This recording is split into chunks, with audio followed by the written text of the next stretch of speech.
সম্মানিত বন্ধুগণ, আসসালামু আলাইকুম। দূরে কাছে দেশে অথবা দেশে বাইরে থেকে প্রাণপ্রিয় বন্ধুরা ঠিক এই মুহূর্তে যে যেখান থেকে বাস্তব জীবনের গল্প শোনার জন্য আমার সাথে জয়েন করেছেন, আমি আপন আর যে আপন জীবনের গল্পের 884তম পর্বে আপনাকে বরাবরের মতো স্বাগতম জানাচ্ছি। বন্ধুরা, আজ আমি আপনাকে শোনাবো ময়মনসিংহের ছেলে মোহাম্মদ সৈকত হোসেনের জীবনের হৃদয় কাঁপানো এক পারিবারিক বাস্তব জীবন কাহিনী। বন্ধুরা, আজকের গল্পের টাইটেল যে এক মাস পরে শিকলে বন্দি মাকে উদ্ধার করে পুলিশ। 1 মাস পরে শিকলে বন্দি মাকে উদ্ধার করে পুলিশ। মা কেন 1 মাস ধরে শিকলে বন্দি ছিল এবং সেই মাকে কেন শুধুমাত্র থানা থেকে পুলিশ এসেই উদ্ধার করলো? আপনারা যদি সৈকতের জীবনের এই মর্মান্তিক বাস্তব গল্পটা শোনেন তবে তা স্পষ্ট বুঝতে পারবেন। বন্ধুগণ, আজকে যে আমি রেকর্ড করছি, আজকের দিনটা হচ্ছে শুক্রবার। বিশেষ করে শুক্রবারে আমি গ্রামে থাকি। বরাবরের মতো এই শুক্রবারেও আমি জুমার নামাজ পড়ার জন্য মসজিদে গেলাম এখন থেকে কিছুক্ষণ আগে। তো একটা বিষয় খেয়াল করে দেখলাম যে জুমার নামাজে যাওয়ার সময় আমার এক কাকা আছে, দূরসম্পর্কের কাকা। তিনি আবার একটু মধ্যবিত্ত ফ্যামিলির মানুষ, খুব ধনীও না আবার খুব গরিবও না। খেয়াল করে দেখলাম যে ওনার বাড়িতে প্রচুর কাজের লোক। তো আমি বেশ কয়েকটা মাস ধরে এই জিনিসটা অবজার্ভ করে আসছি যে সপ্তাহের অন্য দিনগুলোতে উনি কোনো কাজের লোক রাখে না, শুধুমাত্র শুক্রবারে উনি কাজের লোক রাখে। তো আমি যেটা মনে করলাম যে হয়তো বিষয়টা এরকম যে শুক্রবারে কাজের লোক রাখার কারণ শুক্রবারে অন্যরা কাজে নেয় না এবং অন্যরা কাজে না নিলে তিনি হয়তো অল্প টাকায় বদলা পায় বা অল্প টাকায় শ্রমিক পায়। এই জন্য উনি শুক্রবারটাকে সিলেক্ট করে কম দাম দেওয়ার জন্য শ্রমিকদেরকে দিয়ে কাজ করায়। মসজিদে যাচ্ছে, ওনার সাথে যেতে যেতে বলতেছে, কাকা আপনি তো মহান চালাক, আপনি তো অনেক চালাক, গরিব মানুষের ইচ্ছা মতোই ঠকাচ্ছেন। আমাকে বলে কেন ভাইনে কেন ভাইসতে কী হলো? আমি বললাম শুক্রবারে মানুষ অন্য কোথাও কাজ পায় না, শুক্রবারে কেউ কাজে রাখে না, শুক্রবারে আপনিই কাজে রাখেন এবং মানুষদেরকে কম টাকা মজুরি দিবেন বলে তাদেরকে শুক্রবারে আপনি কাজে নেন। এ ভদ্রলোক হাসতে হাসতে আমাকে বলে দেখ রে বাবা, অন্য দিনগুলোতে একটা মানুষকে যে পরিমাণের মজুরি দেওয়া হয়, যে পরিমাণে টাকা দেওয়া হয়, হাজিরা দেওয়া হয়, আমি ঠিক তদ্রূপ একই হাজিরা তাদেরকে দিচ্ছি। 1 টাকাও কম আমি তাদেরকে দিচ্ছি না। শুক্রবার বলে কম দেব না, আমি সেই হাজিরাটাই দিচ্ছি এবং শুক্রবার ছাড়া আমি অন্য কোনো দিন আমার বাড়িতে কাজের লোক রাখি না, বদলা রাখি না। বললাম তার কারণটা কি বলেন তো? তিনি আমাকে বলে যে আল্লাহ আসলে আমাকে এত বেশি টাকা পয়সা দেয় নাই যে আমি কাউকে হজে নিতে পারবো, হজ পালন করাতে পারবো, অত বেশি টাকা পয়সা আমার নাই। কিন্তু আমি জানি যে শুক্রবারটা হচ্ছে গরিবের হজের দিন। এই গরিব মানুষগুলো যখন আমার এখানে কাজ করে এবং আমি তাদেরকে আজান দেওয়ার সাথে সাথে তাদেরকে বলি যান গোসল করেন, রেডি হন, মসজিদে যান। এই মানুষগুলো যখন আমার এখানে কাজ করতে এসে দুপুরবেলা গোসল করে নামাজ পড়তে যায়, আমার কাছে তখন মনে হয় যে লোকগুলোকে আমি হজে পাঠাচ্ছি এবং আমার কাছে মনে হচ্ছিল যেন আমি প্রত্যেকটা লোকের কাছ থেকে একটা কবুলি হজের সওয়াব পাচ্ছি। কথাটা শোনার পরে আমি অবাক হয়ে গেলাম। একই গ্রামে আমার মা বসবাস করে। আমার মা দেখতে একটু কালো, আমার মায়ের গায়ের রঙ একটু কৃষ্ণবরণ কালো। তা আমার মায়ের হাড়ে অনেক সমস্যা, আমার মায়ের যে বডিতে যে হাড়গুলো আছে, বনসগুলো আছে, এগুলো সব নষ্ট হয়ে গেছে। ডাক্তার বলেছে কোনোভাবেই আপনার কোনো কাজ করা যাবে না। আমি দুইটা কাজের লোক বাসায় রাখছি। তো গ্রামের কিছু উশৃঙ্খল মহিলা যাদের কোনো খেয়ে দিয়ে কোনো কাজ নাই, এই ঘর থেকে ও ঘরে, ও ঘর থেকে এই ঘরে খালি ঘোরাফেরা করে বেসায়, এই ঘরের কথা ওই ঘরে, ওই ঘরের কথা ওই ঘরে বিক্রি করে, তেমন কিছু বদনাইশ টাইপের মহিলা এসে আমার মাকে বলেছে, দেখ তুই তো কালো, এই জন্য তোর ছেলে তো রান্না খায় না, রান্না খাওয়ার জন্য কাজের মহিলা রেখে দিয়েছে, কাজের মহিলার হাতে রান্না খাবে, তোর হাতে রান্না খাবে না, কারণ তুই তো কালো। এই কথা বলে রে ভাই আমার মাকে ঠিকমতো উসলিয়ে দিছে এবং আমার মা মনে করতেছে কথা তো ঠিক, আমি কালো বলে আমার ছেলে আমার হাতে রান্না খায় না। এবার আমার মা যেটা করলো সেটা হচ্ছে কাজের মহিলাকে বললো যে তোমরা অন্য সব কাজ করো, আর রান্নাবান্না আমি করবো। দেখা যায় সকাল থেকে রাত অবধি আমার মা রান্নাবান্না নিয়ে ব্যস্ত। তো কাজের লোক রেখে আমার কোনো লাভ হলো না। আমি যদি মাকে বলি যে মা তুমি কাজ করো না, মা আমাকে বলে ও আচ্ছা বুঝছি, তো আমি যে কালো এই জন্য তুই আমার হাতের খাবার খাবি না, এই জন্য আমাকে তুই রান্না করতে মানা করিস। তো কী বলবো এই মাকে? একই সমাজে 2 টাইপের মানুষ বসবাস করে। এটা আপনাদেরকে বুঝালাম যে সমাজ ব্যবস্থা, বিশেষ করে গ্রামীণ সমাজ ব্যবস্থা যে কতটা খারাপ, আরও কতটা খারাপ আপনার সৈকতের জীবনের গল্পটা শুনেন তবে স্পষ্ট বুঝতে পারবেন। আশা করবো গল্প জুড়ে আমার সাথেই থাকবেন। গল্প শেষে সৈকত ভাইকে আপনার মতো করে একটা মন্তব্য কমেন্ট বক্সে লিখবেন। অনেক কথা বলেছি, ক্ষমার দৃষ্টিতে দেখবেন, গল্পটা শেষ পর্যন্ত শুনবেন। ধন্যবাদ সবাইকে। সুপ্রিয় বন্ধুগণ, আসসালামু আলাইকুম। আমার নাম মোহাম্মদ সৈকত হোসেন, আমার বাড়ি ময়মনসিংহ। বন্ধুগণ, আমি আমার জীবনের গল্পটা শুরু করার শুরুতে আপনাদেরকে আমার পরিবারের বিষয়ে জানিয়ে রাখি। আমার পরিবারে আমি আছি, আমার মা আছে, বাবা আছে, তাছাড়া রয়েছে আমার দাদিমণি। আমার কোনো ভাই বোন নেই। ময়মনসিংহ শহর থেকে অনেক দূরে কোনো এক প্রত্যন্ত গ্রামে আমাদের পরিবারটা ছিল এক নিম্ন মধ্যবিত্ত পরিবার। আমার বাবা পেশায় একজন কৃষক ছিল, যদিও শুধুমাত্র কৃষি কাজে আমার বাবার পেশা ছিল না। আমার বাবা কৃষিকাজের পাশাপাশি আরও অন্য ধরনের অনেক কাজ করত। বিশেষ করে দালালি, গ্রামের বাসায় যেটাকে বলে দালালি পেশার সাথে আমার বাবা জড়িত ছিল। কেউ ধরেন পাসপোর্ট করবে বা কারো কোনো সরকারি কোনো দপ্তরে কোনো সমস্যা, আমার বাবাই সমস্যাগুলো সমাধান করবে। সরকারি অফিসে যাবে এবং সেখানে আমার বাবার মোটামুটি টুকিটাকি লোক রাখা আছে। এই জন্য আমার বাবা গ্রামের কিছু মানুষের কাগজপত্র নিয়ে দালালিও করে এবং অবসর সময়টা কৃষিকাজ করে। এরকম করে আমার আব্বার সময়গুলো কাটতে থাকে। ছোটোবেলায় আমি হওয়ার পরে দেখলাম যে আমার বাবা ভীষণ পরিমাণে তৎপর স্বভাবে একজন মানুষ। কথা বলার মতো সময় নেই, এইখান থেকে ওইখানে, এই বাড়ি থেকে ওই বাড়ি শুধু দৌড়াদৌড়ি করে আমার বাবার সময়গুলো কাটে। আমার মা দেখতে মাশাআল্লাহ অনেক বেশি সুন্দরী ছিল। গ্রামের হাতে গোনা কয়েকটা সুন্দরী মেয়ের মাঝে আমার মা একজন। আমি যখন বুঝতে শিখি তখন আমার দাদির মুখে শুনতে পাই যে আমার বাবা নাকি আমার মায়ের সাথে প্রেম ভালোবাসা করে বিয়ে করে এবং দীর্ঘ অনেকগুলো বৎসর তারা প্রেম ভালোবাসার সম্পর্কে জড়িত থাকে। এরপরে আমার মা যখন অন্য কোথাও বিয়ে হয়ে যাচ্ছিল, আমার আব্বা নাকি বিষ পর্যন্ত খায়। বিষকে আমার মায়ের বিয়ে ঠেকায় এবং দেন হচ্ছে আমার আব্বা হসপিটাল থেকে ফিরে আসার পরে পারিবারিকভাবে বাধ্য হয়ে আমার নানা আমার বাবার কাছে আমার মাকে বিয়ে দেয়। যদিও আমার বাবার কাছে আমার মাকে বিয়ে দেওয়ার জন্য কোনোভাবেই আমার নানার বাড়ির লোকজন রাজি ছিল না, কারণ আমার মা দেখতে এতটাই রূপসী ছিল, চাইলে আমার মাকে আমার বাবার চেয়েও আরও ভালো কোনো পুরুষের কাছে বিয়ে দেওয়া যাইত। এরপরেও বাবার ওই পাগলামি দেখে, মায়ের প্রতি অগাধ ভালোবাসা দেখে দেন আমার নানাভাই তখন আমার মাকে আমার বাবার কাছে বিয়ে দেয় এবং এর পরিপ্রেক্ষিতে দুনিয়াতে আমি আসার পরে আমার বাবা প্রচণ্ড রকমের বেপরোয়া জীবন করে। বেপরোয়া বলতে এরকম, টুকিটাকি হচ্ছে আপনার কাজ করে, কৃষিকাজ করে, বাকি সময়টা শুধু দালালি করে বেড়ায়, মানুষের কাছ থেকে টাকা নেয় এবং মানুষকে বিভিন্নভাবে ধোঁকা দেয়। কারো কাজের কথা বলে তাদের কাছ থেকে টাকা নিলে পরে ওই কাজ তাদেরকে আর করে দেয় না, মানুষের মাঝে একটা ঝামেলার মধ্যে ফেলে দেয়। মানুষ প্রতিনিয়ত আমাদের বাড়িতে আসে এবং আব্বাকে খুঁজতে থাকে। এই ঝামেলায় পড়ে আমি দুনিয়াতে আসার পরে আমার মা বেশ কয়েকবার বেবি কনসেপ্ট করে, কিন্তু আমার মা আর বেবি নেয় না, বেবি নষ্ট করে ফেলে। কারণ একটাই, সেটা হচ্ছে আমার আব্বার তো এরকম কোনো ইনকাম নাই যে 2-1 টাকা ইনকাম করে দালালি করে ওইগুলো আমার মা ভালোভাবে খেতে চায় না, কারণ এই দালালির টাকা আমার আম্মার নাকি সয় না, আমার আম্মা নিতে চায় না। এমন করে তখন সময়গুলো কাটতেছে। এভাবে সময়গুলো কাটতে কাটতে একটা পর্যায়ে আমি মোটামুটি প্রায় অনেকটাই বড় হই। আমি যখন বড় হওয়ার পরে এলাকার মানুষও তখন আমাকে খারাপ ভাষায় কথা বলতো, আমাকে দালাল বলতো, দালালের বেটা বলে ডাকতো। রাস্তাঘাটে বেরোলে আমাকে বলতো, কিরে তোর বাপে আমার কাছ থেকে টাকা নিছিল জন্ম নিবন্ধনের কাগজ করে দিবে বলে, কই আমাকে থেকে টাকা দেয় না। জন্ম নিবন্ধনের কাগজ, ভোটার আইডি কার্ড, দেন পাসপোর্ট থেকে শুরু করে যত ধরনের গভর্নমেন্টের যত কাজ আছে সমস্ত কাজ আমার আব্বা দালালি করতো মানুষের কাছ থেকে নিয়ে। এই জন্য মাও বাবাকে অনেকটাই ঘৃণা করতো। এরকম করে সময়গুলো কাটতে কাটতে একটা পর্যায়ে আমার মা আমার বাবাকে বুদ্ধি দিল যে তুমি তো মাশাআল্লাহ অনেক চালাক, তোমার ব্রেন বুদ্ধিও খুব ভালো আছে, তুমি একটা কাজ করো, তুমি দেশের বাইরে চলে যাও। তুমি যদি দেশের বাইরে চলে যাও তাহলে তুমি অনেক ভালো কিছু করতে পারবা। তোমার মতো ইন্টেলিজেন্ট ওভার স্মার্ট মানুষগুলো দেশের বাইরে গেলে তারা অনেক ভালো কিছু করতে পারে। এরকম করে আমার বাবাকে আমার মা তখন বোঝাচ্ছিল। একবার যায় বাবা তখন হাসতে হাসতে মাকে বলল, আমি যে বিদেশে যাব, আমি বিদেশে যাওয়ার জন্য টাকা কোথায় পাবো? বিদেশে যেতে কাঁচা টাকার প্রয়োজন হয় এবং ওই টাকা তো আমার কাছে নাই, আমি কিভাবে যাব? আমার মা তখন বাবাকে বুদ্ধি দিল যে তুমি একটা কাজ করো, আমাদের তো কিছু জায়গা সম্পত্তি আছে টুকিটাকি, জায়গা সম্পত্তিগুলো বিক্রি করো, বিক্রি করার পর তুমি বিদেশ চলে যাও এবং জায়গা বিক্রি করে বিদেশ যাও, প্রয়োজনে তাও তুমি ভালো থাকবা এবং তোমার যে ব্রেন আছে, বুদ্ধি আছে, এটা প্রয়োগ করে তুমি বিদেশের মাটিতে খুব ভালো কিছু করতে পারবা। আমার বাবা যদিও বিষয়টা প্রথম দিকে রাজি হচ্ছিল না, কিন্তু লাস্টের দিকে বাবা তখন রাজি হয়ে গেল, কারণ দেখলো যে দেশে আসলে তেমন কিছুই করতে পারতেছে না, আমিও বড় হচ্ছি এবং দাদিরও খরচ বেড়ে যাচ্ছে। এই বিষয়গুলো চিন্তা করার পরে আমার আব্বা তখন ভাবলো যে আমার মা যেটা বলেছে আমার বাবা সেটাই করবে। আমার আব্বা বিদেশে চলে যাবে এবং বিদেশে যাওয়ার জন্য দেন অল্প কিছু টাকা জমা দেয় এবং একটা পরে আমার আব্বুর ভিসা লেগে যায়। সৌদি আরবে আব্বু যাবে, সৌদি আরবে আব্বুর ভিসা লাগে এবং ভিসা লাগার পরে যেটা হয় সেটা হচ্ছে আমার বাবার ওই যে জমি বিক্রি করার পরেও ওই বিদেশের টাকা হয় না। ওই সময় দেখা যায় বিঘায় সম্পত্তি বিক্রি করার পরেও একটা লোক বিদেশ যেতে পারতো না। জায়গা সম্পত্তি অনেক বেশি সস্তা ছিল, আজকের এই সমাজের মতো অতটা এক্সপেন্সিভ ছিল না, অনেক সস্তা জায়গা ছিল, যার জন্য দেখা যায় অনেক জায়গা বিক্রি করার পরেও আমার আব্বার বিদেশের টাকা হলো না। সবশেষে আমার আব্বা খুব টেনশনে পড়ে গেল, কারণ যেই টাকাগুলো দিয়েছে যদি আমার আব্বা সম্পূর্ণ টাকা দিতে না পারে তাহলে আমার আব্বার ভিসা ক্যান্সেল হয়ে যাবে এবং আব্বুর যদি ভিসা ক্যান্সেল হয়ে যায় তাহলে সব কিছুই ধ্বংস হয়ে যাবে। তার কারণ হলো অলরেডি আমার আব্বা জমি বিক্রি করে ফেলছে, জমি তো আর ফিরে পাবে না, জমি বিক্রি করা শেষ। আব্বার কাছে মোটামুটি যে পরিমাণে টাকা ছিল এগুলোও আব্বা দিয়ে দিল।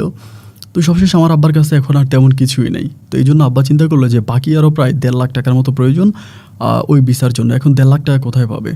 এইখানে ওইখানে বিভিন্ন জায়গায় টাকার জন্য কথা বলে, কিন্তু আমার বাবা যে চিটার প্রকৃতির একটা লোক, এই জন্য আমার বাবাকে কেউ টাকা দিতে চায় না। আমার আব্বাকে কেউ টাকা দিতে চায় না। আব্বা বিভিন্ন জায়গায় যায় টাকার জন্য, কোনোভাবে আমার আব্বা কারো কাছ থেকে টাকা পায় না। এবং সর্বশেষ আর 5 দিন আছে, এই 5 দিনের মধ্যে টাকা জমা দিতে হবে, 1.5 লাখ টাকা জমা দিতে হবে। কারণ ওই 5 দিনের মধ্যে যদি সম্পূর্ণ টাকা দেওয়া না হয়, দিনে হচ্ছে আমার আব্বার ভিসাটা ক্যান্সেল হয়ে যাবে। 1.5 লাখ টাকা ওইখানে শর্ট আছে। এবার সর্বশেষ আমার বাবা আমার মাকে বললো কি যে, তুমি একটা কাজ করো, তুমি খালেক পোদ্দারের কাছে যাও, খালেক পোদ্দারের কাছে টাকা আছে, আমি বেশ কয়েকবার গেছি, আমাকে অনেকেই পাঠাইছে, তা খালেক পোদ্দার আমার টাকা দেয় না। তুমি যদি পারো লাভের উপরে, কিস্তির উপরে খালেক পোদ্দারের কাছ থেকে কিছু টাকা নিয়ে আসো, 1.5 লাখ টাকা নিয়ে আসো, তাহলে আমি বিদেশ চলে যেতে পারবো। আমার আম্মা কিন্তু এই যে এতটা অভাব অনটনে ছিল, আমার আব্বা এতটা কষ্ট দিয়েছে আমার আম্মাকে, এরপরেও কিন্তু আমার আম্মা কারো কাছে হাত পাতে নাই, গ্রামের বাইরে কোনো মানুষের কাছে যায় নাই, কারো কাছে কোনো সাহায্য সহযোগিতাও চায় নাই। কিন্তু যখন আমার আব্বা লাস্টবারের মতো আম্মাকে এভাবে বললো যে, তোমার কাছে অনুরোধ করি, তুমি যেমনিই পারো কিছু টাকা ম্যানেজ করো, তুমি খালেক পোদ্দারের কাছে যাও। এভাবে যখন আমার আম্মাকে প্রেশার দিয়ে থাকলো, আম্মা একটা সময় চিন্তা করলো যে ঠিক আছে, যদি এরকম করেই বলে এবং আমি যাই, কারণ অনেকগুলো টাকা তো আমার আব্বার অলরেডি মাইর হয়ে যাবে, সম্পূর্ণ টাকাগুলোই মার যদি ভিসাটা আমার আব্বা না পায়। তা আমার আম্মা তখন কীগুলো, সন্ধ্যার পরে খালেক পোদ্দারের কাছে আমার আম্মা আমাকে সাথে করে নিয়ে গেছে। তো সন্ধ্যার পরে খালেক পোদ্দার বসে আছে, আমার আম্মা গিয়ে ওনার কাছে বললো যে এই ঘটনা, ওনার তো ভিসা চলে আসছে, এখন 1.5 লাখ টাকা শর্ট আছে, আপনি 1.5 লাখ টাকা দেন, আমি 1.5 লাখ টাকা পরিশোধ করব। খালেক পোদ্দার তখন আমার আম্মার দিকে তাকায় বলতেছে, দেখেন ভাবি, আপনি আমার কাছে আসছেন টাকার জন্য, সমস্যা না, আমি আপনাকে টাকা দিব, কারণ আপনি তো গ্রামে আপনি মহিলা হিসাবে অত্যন্ত ভালো, কখনো কারোর সাথে টাকা পয়সা নিয়ে আপনি কোনো লেনদেনে খারাপ করেন নাই, বা কোনো দিন কারোর সাথে কোনো লেনদেনও করেন নাই, সেই হিসাবে আমি আপনাকে টাকা দিতে রাজি আছি, আমি আপনাকে টাকা দেবো, কিন্তু ভাবি একটা শর্ত আছে। আমার আম্মা বলে, শর্ত কিসের? তিনি বলে যে শর্ত এইটা যে টাকা আমি আপনাকে দিব এবং টাকা আমি আপনার কাছ থেকে নিব, টাকা আমি আপনাকেই দিব এবং আপনার কাছ থেকেই নিব। আপনি যদি আমাকে এটা বলেন যে ভাই ঠিক আছে টাকা আমার হাজব্যান্ডে দিবে, আমি কিন্তু এটা মানবো না ভাবি। আপনার হাজব্যান্ডকে আমি বিশ্বাস করি না, সে প্রতারক টাইপের একটা লোক, সে গ্রামের সব মানুষের সাথে প্রতারণা করে আসছে, সে দালাল প্রকৃতির একটা লোক, আমি তাকে টাকা দিতে পারবো না। টাকা যদি একান্তই লাগে আমি টাকা আপনাকেই দিব এবং আপনি আমাকে টাকা পরিশোধ করে দিবেন, টাকা আপনি আমাকে ফিরিয়ে দিবেন। এই কথা কিন্তু তখন বলবেন না যে আপনার জামাই আমাকে টাকা দিবে। আমার আম্মা তখন ডিরেক্টলি বললো, বাইরে যদি আমার জামাইকে আমি এতটাই বিশ্বাস করতাম আর আপনারাও যদি আমার জামাইকেই টাকা দিতেন, তাহলে তো আর আমি আপনার কাছে আসতাম না। যেহেতু আমি আপনার কাছে আসছি, আপনার টাকা যদি 19 থেকে 20 হয়, এই টাকা আমিই পরিশোধ করব, আপনি এটা নিয়ে চিন্তা করতে হবে না, আপনি আমার জামাইকে বিদেশে যাওয়ার ব্যবস্থা করে দেন। তো খালেক পোদ্দার তখন বলে যে আচ্ছা ঠিক আছে, সমস্যা না, আমি আপনাকে টাকা দিব। দেন 1.5 লাখ টাকা আমার আম্মাকে দিল, কিন্তু তিনি এখানে একটা শর্ত জুড়ে দিল। শর্তটা হচ্ছে এরকম যে তিনি কিস্তি করে দিল, প্রতি মাসে বা 2 মাস পরে একটা কিস্তি দিল। প্রথমে 2 মাস করে দিল যে কিস্তি 2 মাস আমাকে এত টাকা করে কিস্তি দিতে হবে, তাহলে লাভে আসলে ওনার টাকাটা পরিশোধ হয়ে যাবে আর কি, এরকম একটা কিস্তি করে দিল কাগজে কলমে। আমার আম্মা তখন ওনার কাছ থেকে কাগজে কলমে টাকা আনলো, সিগনেচার করে 1.5 লাখ টাকা কিনে আমার আব্বাকে দিল। আলহামদুলিল্লাহ, আব্বাও তখন খুব সুস্থ সুন্দরভাবে বিদেশ চলে যাবে, সবার কাছ থেকে বিদায় টিদায় নিচ্ছে, আব্বা দেন বিদেশে চলে গেল। যাওয়ার আগে আব্বা আমাকে অনেক শপিং টপিং করাই দিল, আমাকে অনেক খেলনা টেলনা কিনে দিল। এটা সত্যি কথা মানতে হবে যে আমার আব্বা কিন্তু আমাকে অনেক ভালোবাসতো, অনেক বেশি ভালোবাসতো। তো বিদেশে চলে যাওয়ার পরে প্রায় 1.5 মাস কেটে যায়, আমার আব্বা ওরকম কোনো টাকা পয়সা বাড়িতে পাঠাচ্ছে না, আম্মার সাথে টুকিটাকি মোবাইলে যোগাযোগ হচ্ছে, কিন্তু টাকা পয়সা পাঠাচ্ছে না। অ্যান্ড একটা পর্যায়ে তখন খালেক পোদ্দার টাকার জন্য চাপ দেয়, আমার আম্মা বলে এখন তো কোনো টাকা পয়সা পাঠায়নি, একটু অপেক্ষা করেন, কিন্তু খালেক পোদ্দারের টাকা লাগবেই লাগবে। দেন আমার আম্মু তখন আমার নানু বাড়ির কাছ থেকে টুকিটাকি কিছু টাকাই না খালেক পোদ্দারকে দিচ্ছে। এভাবে প্রায় 1 মাস 2 মাস না 6টা মাস কেটে গেল। আমার আব্বা এই 6 মাসে সৌদি আরবে গিয়ে একটা টাকাও আমাদের পরিবারের জন্য পাঠালো না, আমার জন্য পাঠালো না, আমার জন্য পাঠালো না। আমরা তখন খুব বিপাকে পড়ে গেলাম, কী রে এত কষ্ট করে আব্বাকে বিদেশে পাঠানো হলো, কিন্তু আব্বু বিদেশে টাকা দিয়ে করেটা কি? আমাদেরকে তো কোনো টাকা দিচ্ছে না, আব্বু মূলত টাকা কী করে? আমি তখন আব্বুর সাথে খুব ঝগড়া করতো মোবাইল ফোনে, যে তুমি টাকা কি করো, তুমি এত টাকা ঋণ করে গেলা, তুমি ঋণ পরিশোধ করতেছো না কেন, জমি বিক্রি করলা, তুমি কেন দিচ্ছ না? আমার আব্বা একটা কথাই বারবার বলে, আমি যেখানে কাজে আসছি আমার মালিক ভালো না, টাকা খুঁজলে আমাকে বলে দেশে পাঠিয়ে দিবে। যদি আমি টাকা আছে আমাকে একটা কথাই বলি, তুই দেশে চলে যা, তোকে আমার দরকার নেই, দেশে পাঠিয়ে দেবে, আমাকে দেশে পাঠিয়ে দিবে, দেশে পাঠাইতে আমাকে রাখবে না। আমার আম্মু তখন বলে, আমি তো খালেক পোদ্দারকে মানাইতে পারতেছি না, অনেকবার বাড়ি থেকে কিস্তির টাকা এনে দিছি আমার আব্বু আম্মুর কাছ থেকে, এখন তো আর আমার কাছে টাকা নেই, আমার বাপ মা আর আমাকে টাকা দিতে পারবে না, ডিরেক্টলি মানা করে দিছে, এখন আমি কি করব? আমার আব্বা তখন মনে হয় যতটুকু বুঝলাম আর কি, ওই মালিকের সাথে তর্কাতর্কি করছে। আব্বার যে সৌদিয়ান আছে, যে আব্বাকে বেতন দেয় না, তার সাথে মনে হয় আব্বুর কোনো একটা টকজোক হয়েছে, এবং টকজোক হওয়ার 2 দিন পরেই আমি একদিন পুকুর পাড়ে দাঁড়াই আছি, পুকুর পাড়ে দাঁড়াই আছি বলতে পুকুর পাড়ে সবাই বসে দিয়ে মাছ ধরতেছে আমাদের গ্রামের, আমি ওদের সাথে দাঁড়াই আছি। এমন সময় আমাদের নাসিমা বলে একটা মেয়ে আছে আর কি, আমাদের বড়, উনি এসে হঠাৎ করে বলতেছে, কিরে সৈকত তোর বাবা আসছে। যে কী বললেন আমার আব্বা আসছে? বলে হ্যাঁ তোর বাবা আসছে, দেখলাম আসতেছে, রিক্সা দিয়ে আসতেছে। পরে আমি তখন দৌড়ে গেলাম, কিরে আব্বা আসতেছে, চাই দেখি যে ঠিকই আব্বা বাড়িতে। আম্মা মুখ কালো করে আছে, আব্বারে আমি জড়াই ধরলাম। আব্বু তখন আমার কয়টা চকলেট হাত দিল, চকলেট খাচ্ছি। তা চকলেটগুলো খাচ্ছি, আম্মার কাছে গেলাম, আমার বললাম যে দেখো আম্মা, আব্বা আমার জন্য চকলেট নিয়ে আসছে। আমার আম্মা তখন বলে খা খা খা, চকলেট খা, এখন চকলেট খা, কয়দিন পর আমার কলজাটা খাইস। এই বলে আম্মা খুব কষ্ট করে কথা বলে। আমি বুঝতে পারলাম যে আমার আম্মার মনটা ভালো নাই, আমার মনটা অনেক খারাপ। যাই হোক, আম্মার সাথে আর কথা বাড়লাম না, যেহেতু আমার মন খারাপ, আম্মাকে আমি ওখানে স্টপ করে দিলাম। এন্ড রাতের বেলায় আব্বা আম্মা যখন শুইতে গেল, তখন তারা তুমুল পরিমাণে ঝগড়া করতেছে। আমিও ওই একই ঘরে ঘুমাইলাম। আমি তখন মোটামুটি বড়, এরপরও আব্বু যেহেতু বিদেশ থেকে আসছে, আব্বুর সাথে ঘুমাবো। তো আমি ছোটো মানুষ, তো তারপরেও যতটুকু আমার মেমোরিতে ছিল আমি বলি, আমি শুনতে পাই আমার বাবা আমার মাকে বলতেছে যে তোর প্রেশারের কারণে আমি সৌদিয়ানের সাথে খারাপ ব্যবহার করেছি, তো সৌদিয়ানের সাথে সাথে আমাকে টিকিট কেটে দেশে পাঠিয়ে দিয়েছে।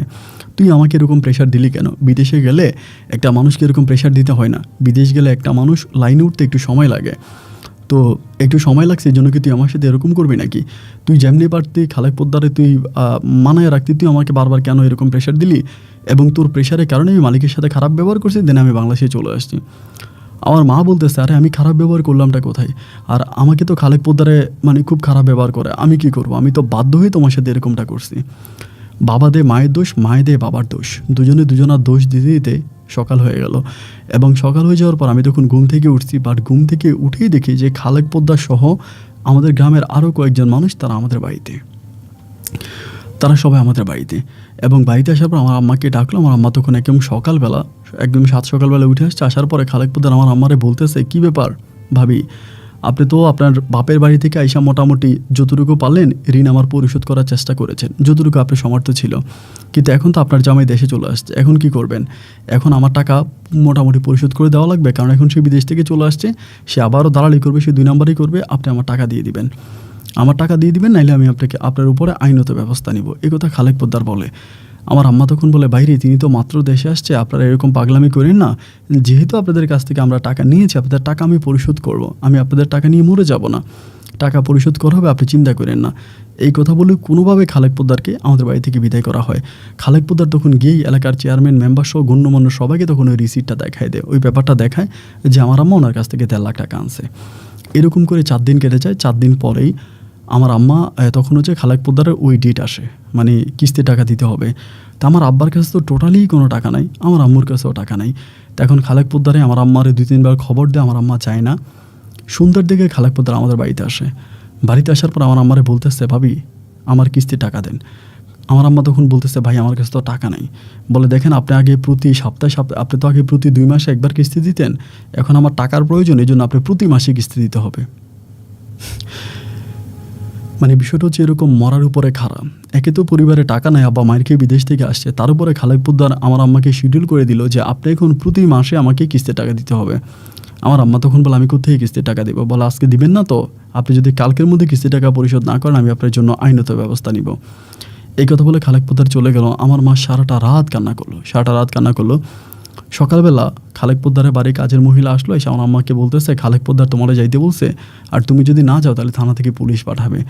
আমার আব্বা তখন আম্মাকে বলতেছে যে যাও না, তুমি কি বলে, তুমি বাড়িতে গিয়ে তার একটু ম্যানেজ করতে পারো কিনা দেখো। আমার আম্মা তখন যায়। আমার আম্মা যখন যায় তখন প্রায় 11টার মতো বাজে। 11টা বাজে আমার আম্মা চলে গেছে। আমি তখন আর পড়াশোনা করি না, মানে আমি এলাকাতেই ঘোরাফেরা করি। পরিবারে এত অভাব, এত অনটন, এত কষ্ট যন্ত্রণা, তার মাঝে কি আর ভাই পড়াশোনা হয়? পড়াশোনা তো আর হচ্ছে না। একটা পর্যায়ে আমার মা তখন গেল, দুপুর গড়িয়ে বিকেল হয়ে গেল, আমার মা আর আসলো না। দুপুর গড়িয়ে যখন বিকেল হয়ে গেল, আম্মা আর আসলো না। আমি তখন ওই খালেক পোদ্দারের বাড়ির দিকে গেছি। বাড়ির দিকে যাওয়ার পরে খালেক পোদ্দারের বউ কিন্তু আবার এইখানে থাকে না, তার বউ আবার তার শ্বশুর বাড়িতে থাকে। বউর ঘরে বাচ্চা হবে, এই জন্য বউ তার শ্বশুর বাড়িতে চলে গেছে, কারণ খালেক পোদ্দারের বাবা মা কেউ নেই এই বাড়িতে, তার বউকে দেখাশোনার মতো কেউ নেই, এই জন্য তার বউ চলে গেছে তার শ্বশুর বাড়িতে। বাড়িতে একটা কাজের মহিলা রাখা এবং বাড়িটা পুরো খালি। আমি 2-3 বার মা মা বলে ডাক দেওয়ার পরে খালেক পোদ্দারের ঘর থেকে আমার মা তখন দরজাটা খুলে বের হইছে। মা যখন দরজা খুলে বের হইছে, মায়ের কাপড়গুলো খুব এলোমেলো ছিল। মায়ের পরনে যে কাপড়টা ছিল এটা মানে সম্পূর্ণ এলোমেলো ছিল, মনে হয় যেন কাপড়টা মাত্র পরছে, খুব এলোমেলো করে পরা। আমি তখন মারে গিয়ে বললাম যে মা তুমি এত লেট করতেছো কেন, সেই দুপুরে আসছো এখনও বাড়িতে আছো না? মা কান্না করতেছে আর বলতেছে চল বাড়ি যাই। আমার মা তখন আমাকে বাড়িতে নিয়ে গেল। আমি তখন মায়ের মুখের দিকে তাকিয়ে দেখলাম যে মায়ের মুখে এক পৃথিবী পরিমাণ কষ্ট জমে আছে। আমি বুঝতে পারলাম যে খালেক পোদ্দারের বাড়িতে আমার আম্মুর সাথে কিছু না কিছু একটা হয়েছে, কিন্তু কি হয়েছে এটা তো আর বুঝতে পারি নাই। এক পর্যায়ে বাড়ির মধ্যে গেলাম, বাড়ির মধ্যে গিয়ে আমাকে জিজ্ঞেস করলাম যে মা কী হয়েছে, তুমি খালেক পোদ্দারের কী করছো, তোমার তুমি এরকম মন খারাপ করে রাখছো কেন? আমার আম্মা বলে তোর বাবা কই? আমি বলে বাবা তো বাইরে চলে গেছে, কই জানি গেছে জানি না। সন্ধ্যার পরে প্রায় রাত 8টার দিকে আব্বা তখন বাড়িতে আসছে। বাড়িতে এসে আমারে বলতেছে খাবার দে। আমার রান্নাবান্নাও করে নাই। তা আমার আম্মা বলে আমি খাবার পাবো কই, রান্নাবান্না করো না, এরকম করি নাই, খাবার কোত্থেকে দিব? আমার আব্বা বান্দি দাসী বলেই আমার মাকে মারতে শুরু করে। মারতেছে আর বলতেছে তুই খালেক পোদ্দারের বাড়িতে গেলি, তুই খালেক পোদ্দারের বাড়িতে গিয়ে এত সারাদিন কী করলি, তুই তাড়াতাড়ি বাড়িতে আসলি না কেন? তুই যদি তাড়াতাড়ি বাড়িতে আসতি তাহলে তুই ভাত চড়াই দিতে পারতি, ভাত রান্না করতে পারতি, তুই তো লেট করে আসলি কেন? তুই খালেক পোদ্দারের সাথে করছোসটা কি? আমার গায়ে প্রচণ্ড রকমের হাত তোলা আমার আব্বা, এবং হাত তোলার একটা পর্যায়ে আমার আব্বা আম্মাকে মেরে ঘর থেকে বেরিয়ে যায়। আমার আব্বা সারা রাত ঘরে আসে না, আমার আম্মা সারা রাত কান্নাকাটি করে। সকালবেলা আব্বা আবার বাসায় আসে, আসার পরে আমি তখন আব্বারে বলি আব্বা তুমি আম্মার এরকম করে মাইরো না, আমার আম্মা বলছে তুমি যদি আম্মার এরকম করে মারো আম্মা কিন্তু মরে যাবে। এই কথাটা কিন্তু আম্মা আমাকে বলে নাই, আমি জাস্ট আব্বাকে ভয় দেখানোর জন্য ছোটোবেলায় এই কথাটা মানে বুদ্ধি করে বলি। আমার আব্বা বলে কেমনি মরবো? আমি বলছি আম্মা বলছে আম্মা ফাঁসি দিয়ে দিব। আমাদের গ্রামের একটা মহিলা এরকম ফাঁসি দিছিল, তো এরকম আমি বললাম যে ওই মহিলার মতো আমার আম্মা বলছে ফাঁসি দিয়ে দিব। আমার আব্বা তখন একটু ভয় পেয়ে যায়, আম্মার সাথে আর কিছু বলে না। তো দুপুরবেলা আমার আম্মা তখন আমার আব্বাকে, আমার বাবা তখন আমার মাকে বলতেছে যে তুমি যে ওই দিন খালেক পোদ্দারের বাড়িতে গেলা, কী হইলো? খালেক পোদ্দার তো আর টাকার বিষয়ে কিছু বললো না, খালেক পোদ্দারের সাথে আমার রাস্তায় দেখা হলো, তিনি আমাকে টাকার বিষয়ে কিছুই বললো না, তোমারে কি বলছে? আমার আম্মা তখন বলতেছে কি আর বলবো, এবার কিস্তি মাফ করছে, সামনে মাসে 15 তারিখে আবার কিস্তি দিতে হবে। তো আমার আব্বার বিষয়টা তো ওভাবেই পড়ে রইলো। আবার টুকিটাকি আব্বা দালালি করে কাজকাম করে, কিন্তু ওই ঋণটার পরিশোধ হয় না। সামনের মাসে 15 দিন আবারও চলে আসে, 15 তারিখ আবার চলে আসে, এবং 15 তারিখ আসার পরে আমার আম্মা তো সকাল থেকে মানুষের কাছে টাকা চাইতে আসে যে টাকা দিতে হবে, কিস্তি পরিশোধ করতে হবে, এইখানে ওইখানে বিভিন্ন দিকে টাকা যাচ্ছে বা টাকা পাচ্ছে না। দুপুরবেলা একইভাবে খালেক পোদ্দার তখন তার কাজের মহিলারা পাঠাইলো আমার আম্মার কাছে যে যাও ওরে আসতে বলো আমার ঋণ পরিশোধ করার জন্য। আমার আব্বা তখন আমার আম্মাকে বললো যে ঠিক আছে তুমি যাও। আমার মা বলে আমার আসতে কিন্তু লেট হবে। আমার আব্বা বলে লেট হইলেও সমস্যা নাই। আমার মা বলে তাহলে ছেলেটারা আমার পিছনে পিছনে পাঠাইও না। আমার আব্বা বলে ঠিক আছে পাঠাবো না, তুমি যখন খুশি আইসো। আমার আম্মা পুনরায় আবারও চলে গেল। ছোট মানুষ ছিলাম তো বুঝতে পারি নাই কেন মা চলে গেল। তারপরও মা গেল, সুন্দর পরে মা তখন আসছে। আসার পরে মায়ের শরীরে খুব ব্যথা। আম্মা বলে আমার শরীরটা একটু ম্যাসাজ করে, আমার হাত পাগুলো একটু টিপে দে। আমি তখন আমার মায়ের হাত পা টিপে দিচ্ছি, শরীর ম্যাসাজ করাই দিচ্ছি, হাত পা টিপতেছি, মাথার চুল টেনে দিতেছি। একটা পর আমার আম্মা ঘুমায় গেছে। আমার আব্বাও তখন শান্তভাবে আমার আম্মার পাশে ঘুমায় গেল, আর কোনো কিছু বললো না। এভাবে প্রায় 2-1 দিন পর পরে খালেক প্রধান আমার আম্মাকে খবর দেয়। আমার আম্মা তখন যায়, এবং গিয়ে যে আমার আম্মা কী করে আমার আম্মাই ভালো জানে। আমার আম্মা 3 ঘন্টা 4 ঘন্টা 5 ঘন্টা পরে খালেক প্রধানের বাড়ি থেকে আসে। এরকম করে বেশ কয়েকটা মাস কেটে গেল। এক পর্যায়ে আমার মা আর আমার আব্বাকে বলতেছিল যে খালেক পোদ্দার আমার কাছে যে টাকা পাবে, আমাদের কাছে যে টাকা পাবে, টাকা তো পরিশোধ হচ্ছেই না, এবং মধ্যে থেকে আমার ইজ্জতটা আমি হারাচ্ছি তার কাছে গিয়ে, তো তুমি টাকার ব্যবস্থা করো। আমার আব্বা বলে আমি টাকার ব্যবস্থা করতে পারবো না। আমার মা বলে যদি টাকার ব্যবস্থা করতে না পারো তাহলে আমি কতদিন আমার ইজ্জত বিক্রি করে এভাবে তোমাকে রক্ষা করব। আমার আব্বা বলে যা কয়দিন বেঁচে থাকি তা কয়দিন করবি। এমন করতে করতে 1 দিন 2 দিন 3 দিন কেটে যায়। খালেক পোদ্দারে আবার আমার আম্মাকে ডাকে। আমার আম্মা বাধ্য হয়ে যায়। এরকম করতে করতে করতে করতে একটা পর্যায়ে আম্মা অতিষ্ঠ হয়ে যায়। অতিষ্ঠ হয়ে আমার আম্মা একদিন রাতের বেলায় আমাকে নিয়ে আমার নানু বাড়িতে চলে যায়। নানু বাড়িতে চলে গেলে পরে আমার আব্বার সাথেও কোনো যোগাযোগ রাখে না, আর খালেক পোদ্দারের সাথেও কোনো যোগাযোগ রাখে না, কারণ ঋণ তো পরিশোধ করতে পারে নাই। নানু বাড়িতে যখন চলে যায়, নানু বাড়িতে চলে যাওয়ার পরে ওই দিন তার 3 থেকে 4 দিন পরেই আমার নানু বাড়িতে পুলিশ আসে। পুলিশ এসে আম্মাকে খোঁজাখুঁজি করতে শুরু করে। আম্মা তখন এই ঘরে ওই ঘরে লুকাচ্ছে। ওই সময় গ্রামে পুলিশ আসলে কিন্তু খুব খারাপ একটা বিষয়, যে অমুককে ধরার জন্য পুলিশ আসছে, এটা কিন্তু নর্মাল কোনো ব্যাপার না, খুব খারাপ একটা ব্যাপার যে একে ধরার জন্য থানা থেকে পুলিশ আসছে। তা আমার আম্মুকে ধরার জন্য থানা থেকে পুলিশ আসছে, পুরো গ্রাম হয়ে গেছে, পুরো এলাকা হয়ে গেছে, মহল্লা হয়ে গেছে যে আমার আম্মাকে ধরতে পুলিশ আসছে। আম্মা তখন অন্য একটা খালার ঘরে গিয়ে লুকিয়েছিল। আমি তখন মোটামুটি প্রায় অনেকটাই বড় হয়ে গেছি। তা পুলিশ ডিরেক্টলি বলে গেল যে ওনাকে বলবেন যে উনি যাতে 2 দিনের মধ্যে থানাতে গিয়ে যোগাযোগ করে এবং খালেক পোদ্দারের ঋণ পরিশোধ করে, অন্যথায় ওনাকে আমরা থানাতে নিয়ে যাব, ওনাকে আমরা জেল জরিমানা করব, যা আমাদের আইনে আছে আমরা তাই করব, কারণ তিনি স্টাম্পে সিগনেচার করে টাকা এনেছে, ডকুমেন্ট আছে। একটা পর্যায়ে পুলিশ চলে গেল, এবং পুলিশ চলে যাওয়ার পরে আমার নানি আমার আম্মার সাথে খারাপ ব্যবহার করতেছে, কারণ আমার মামারাও তো আছে বাড়িতে। আমার মামারাও তখন আমার আম্মাকে খারাপ ব্যবহার করতেছে আম্মার সাথে, যে ও পালায়ে গেছে, ও পালায়ে গিয়া ওই বদমাইশটারে বিয়ে করছে, প্রতারকটারে বিয়ে করছে, এখন আমাদের বাড়িতে কেন পড়ে আছে, আমাদের বাড়িতে কেন থাকতেছে, আমাদের বাড়ি থেকে তাকে বের করো, ওই আমাদের বাড়িতে থাকার কোনো রাইটস ও নাই, আমাদের বাড়িতেও কেন থাকবে, ওর মতো মেয়ে, ওর মতো নষ্ট মেয়ে, খারাপ মেয়ে আমাদের বাড়িতে থাকার দরকার নেই, এই কথা বলে আমার মামারা আমার মায়ের সাথে প্রচণ্ড রকমের দুর্ব্যবহার করে, অনেক খারাপ ব্যবহার করে। আম্মা অনেক কান্নাকাটি করে, প্রচণ্ড কান্নাকাটি করে, কিন্তু আমার আম্মার কান্নাকাটিতে কারো কিছু যায় আসে না। আম্মু কান্নাকাটি করে, কান্নাকাটির একটা পর্যায়ে এর পরের দিনে আম্মা তখন আমার এক কুহিনুর খালা আছে, আমার দুঃসম্পর্কের খালা হয় কুহিনুর খালা। কুহিনুর খালা তখন ঢাকায় থাকে। আম্মা তখন কুহিনুর খালার সাথে কেমনে কেমনে যোগাযোগ করে ঢাকায় চলে যাবে। আমার বলে আজকে রাতে আমরা ঢাকায় চলে যাবো, তুই আমার সাথে যাবি, মা আমাকে বলে। তাই আমি বললাম যে মা আমি ঢাকায় গিয়ে কী করবো? মা আমাকে বলে যে তুই আমার সাথে যাবি। রাতের বেলায় মা তখন আমাকে নিয়ে রাজধানী ঢাকার উদ্দেশ্যে রওনা দেয়।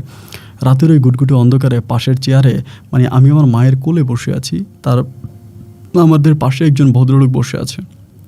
ভদ্রলোকের পাশে আমি আমার মায়ের কোলে বসে আছি এবং আমি ছোট মানুষ হলেও খেয়াল করে দেখি যে ওই ভদ্রলোকটা একটু পরে পরে তার হাতের কনুই দিয়ে আমার মায়ের বিভিন্ন গায়ে টাচ করে, আঘাত করে।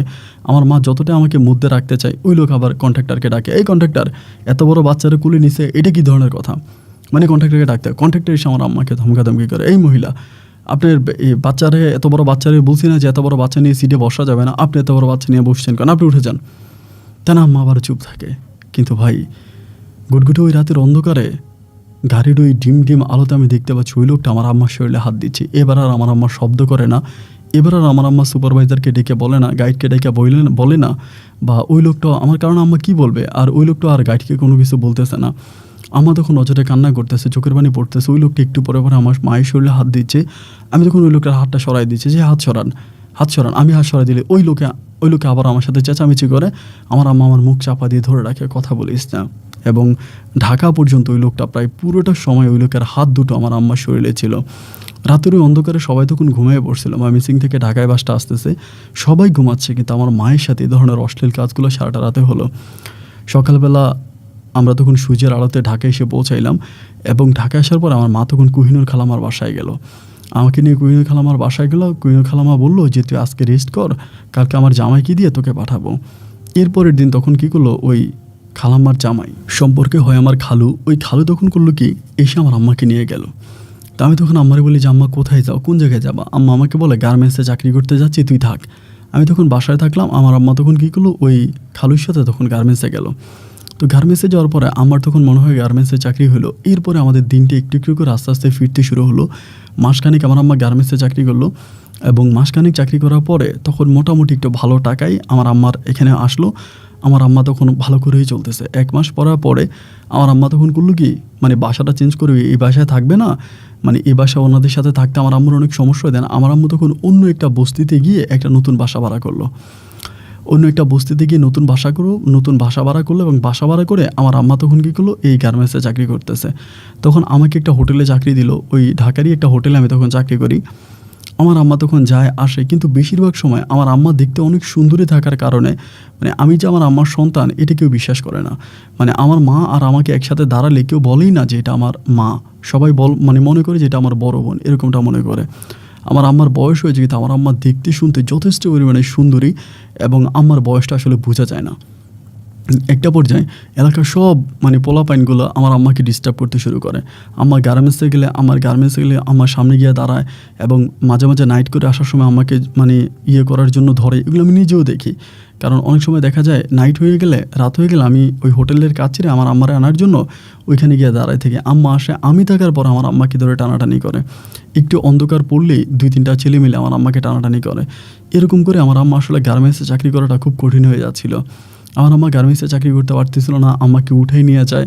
এরপরে আম্মার সাথে বিভিন্নভাবে আমার মাকে টর্চার করতে থাকে, শারীরিকভাবে, মানসিকভাবে। মানে আমার আম্মার পক্ষে ওই গার্মেন্টসে চাকরি করাটার কোনো অবস্থায় সম্ভব ছিল না।